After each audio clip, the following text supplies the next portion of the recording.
જૂનાગઢમાં આશાદીપ ચેરિટેબલ ફાઉન્ડેશનના માનસિક દિવ્યાંગોએ દિવાળી પર્વ માટે 40,000 રંગબેરંગી દીવડાનું ઉત્પાદન અને વેચાણ.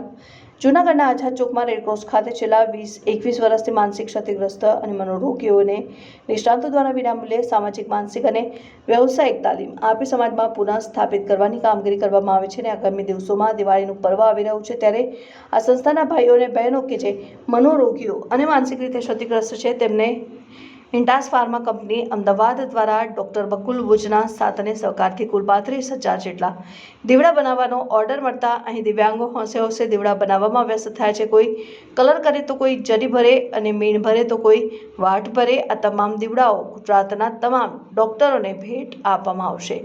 આ સિવાય દિવ્યાંગો દ્વારા વિવિધ મસાલાઓ, રાખડી, ફિનાઇલ, ક્લિનિંગ સહિત ગૃહ ઉદ્યોગની વિવિધ વસ્તુઓ બનાવીને વેચાણ પણ કરે છે અને સારો નફો પણ મેળવી પગભર બને છે. દિવાળીના દીવડાના વેચાણમાં થયેલ તમામ આવક દિવ્યાંગોને કામના પ્રમાણમાં વળતર ચૂકવવામાં આવે છે, જેથી દિવ્યાંગો પગભર બની શકે. અને આ પ્રોજેક્ટને પૂર્ણ કરવા ડોક્ટર બકુલ બુચ, પૂર્ણબેન હેડાવે, પૂનમબેન તથા પ્રોજેક્ટ ઇન્ચાર્જ રમેશભાઈ સહિતનાઓ ભારે જહેમત ઉઠાવી રહ્યા છે.